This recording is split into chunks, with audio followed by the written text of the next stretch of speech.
Welcome to Advance with MUSC Health. I'm your host, Erin Spain. This show's mission is to help you find ways to preserve and optimize your health and get the care you need to live well.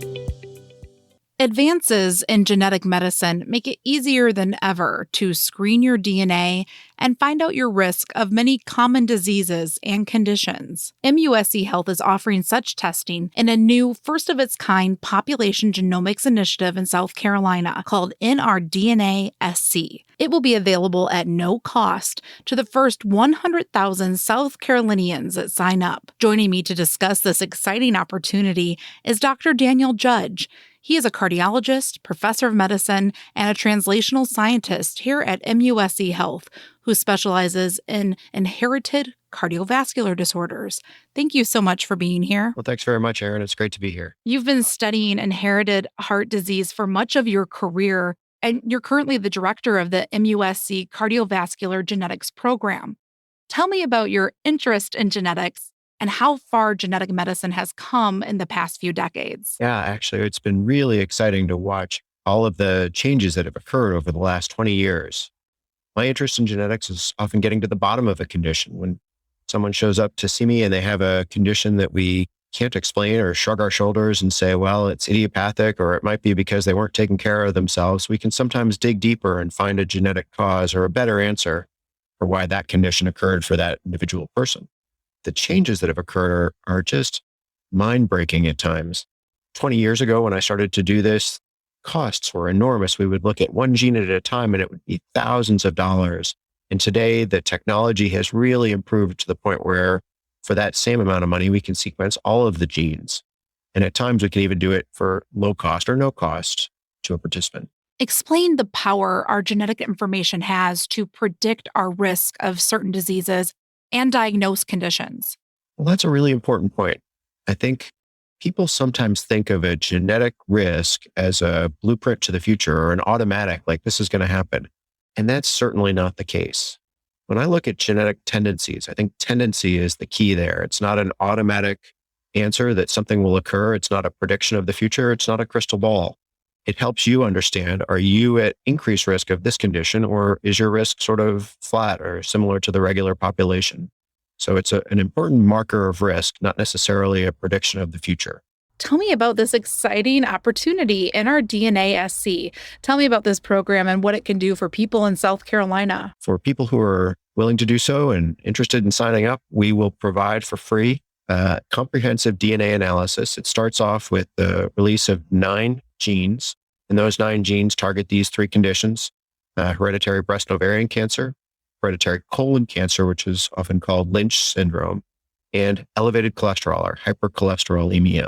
In addition to that, there is information provided from the company that we're working with on your ancestry and some other more hobby-like genetic results. And in the long term, we'll have applications of this DNA to specific genetic conditions, many other genetic conditions, partly at a clinical level to say, well, why do I have this condition? And partly at a research level to say, why do certain conditions exist? So it's an enormous project which takes on both clinical aspects, direct patient care for you, population screening aspects, health of South Carolina, and research to understand disease better. The company that you're working with, tell me about the company and what they've been able to do in other states around the country and some of the successes they've had.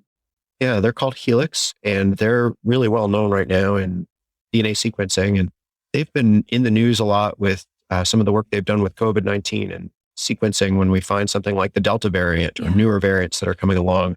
It's companies like that. And Helix has been part of that effort to understand strains of the COVID virus.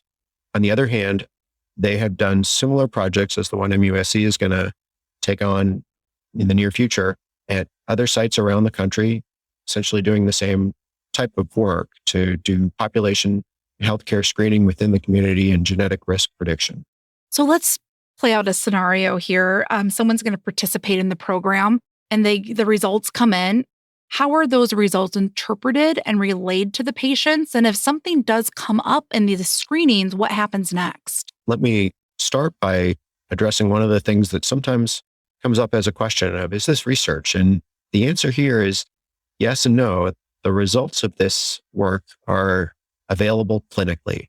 And for a research lab to be able to release a clinical result, it has to have a clinical certification. That's called a CLIA certification, CLIA. And that certification allows them to give a direct report, not just a research answer that's given to a research team that's doing work, but directly available for healthcare. It gets entered into the medical records.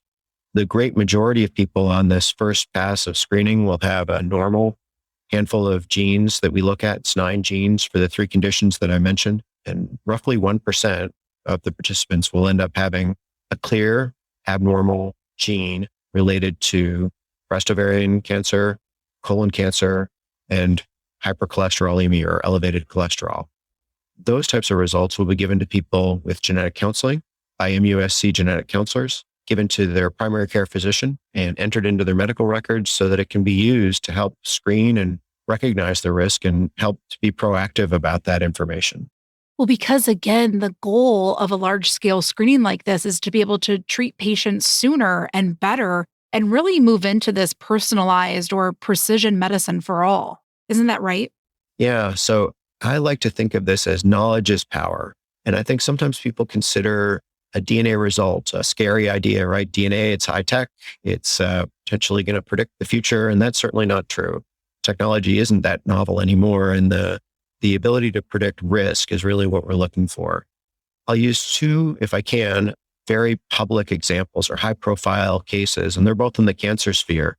One of whom is famous actress Angelina Jolie, Yeah. who's been very public about her experience. She recognized a family history of cancer in her family, and she decided to proactively be tested for abnormalities in a breast cancer gene.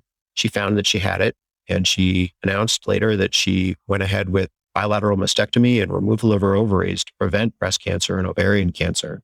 Certainly an extreme approach, and that's not required for someone who identifies a risk like this, but we certainly target screening earlier. We start mammograms earlier. We use higher tech screening devices like an MRI of the breast to look for breast cancer for someone who's predisposed with an abnormality in one of these genes. On the other hand, Chadwick Boseman, famous actor from here in South Carolina, was diagnosed with advanced colon cancer at the young age of 39 years. Yeah. If you talk to your primary care physician, if you're old enough, and they might be saying at the age of 50, or some will use a more recent American Cancer Society recommendation suggesting around age 45 that you should start to go through surveillance colonoscopies. The younger we get with those types of recommendations, the more cancer we'll find, but the more likely it is that you'll have an unnecessary test when you start getting into pretty young ages. So isn't there a better way to target risk? And there sure is. There are people who are genetically predisposed to colon cancer who can be identified for their risk and focused early for screening. And if you don't carry one of those strong genetic factors, then go back to standard population screening. Walk me through the process right now with your patients. After they've been screened and something shows up, what happens next to walk them through the results and to possibly make lifestyle or medication changes? That's exactly the right way to think about it. We aren't doing this as a curiosity. We're doing this to be proactive about health. The idea that knowledge is power, that you can use these results to prevent the problem that's being investigated, not that it's something that will inevitably affect you. For instance, if there's a genetic tendency to high cholesterol, that actually serves as an additive factor in addition to your cholesterol level to predict your risk of heart disease. So for instance, 2 people with the same level of LDL cholesterol, that's called bad cholesterol, say it's high enough to be of concern, say it's 160, which is too high for bad cholesterol, your risk of heart disease is a whole lot worse if it's at that exact same level and there's a genetic predisposition. So that's someone who we would be even more aggressive about lowering the cholesterol, getting them on the right treatments to prevent them from having early cardiovascular disease, atherosclerosis affecting the heart and other parts of the body. You mentioned before that something that could happen if something was found in a screening like this is that you would meet with a genetic counselor. Tell me about genetic counseling services offered at MUSC Health and why that's so important as part of this process. Let me say that I think genetic counselors are a huge part of this effort, and it recognizes a lot of interest at MUSC to expand our genetic counseling. just in the last couple of years, MUSC has invested in hiring more genetic counselors across several fields within our medical institution. The results are in this initial phase of the project that we're starting, focused on breast and ovarian and colon cancer, as well as hyperlipidemia or cardiovascular risk. So we've recruited genetic counselors in the Hollings Cancer Institute, as well as in the cardiovascular group that I'm directing. And for people who are recognized to have a clear abnormality in one of these genes, those results will be provided in conjunction with genetic counseling. What does that mean? A genetic counselor will not only talk to you about what these results mean and how they work and what are the implications for you, but importantly, what are the implications for family members? How do family members recognize their own risk? And are they automatically affected, or will they develop an increased risk based on additional testing? What are some things people can do to research this themselves, or conversations that they could have? Who could they have conversations with to empower them and make them feel more comfortable taking part in a program like this? Yeah, those are some great questions. And I think there's a lot of people who may be wondering about this project and wondering if it's for them. This is not a blood test. This is not one more needle. It's a pretty easy test to do. You spit into a container that we use for the DNA. I think the reasons or the rationale, why do one more thing? We've made it as easy as possible for you. We've made it as easy as possible for your primary care physician. And there's clearly direct implications for you. And there's also potentially implications for your family members. Do you have children, for instance? If you carry a genetic tendency to cancer or to heart disease, what's the risk of passing that on to the next generation, or having affected relatives with the same condition? So sometimes if you're the person in your family who's brave enough to go ahead with something that really is pretty straightforward, you'll be able to provide not only benefits for your own health, but for your family members.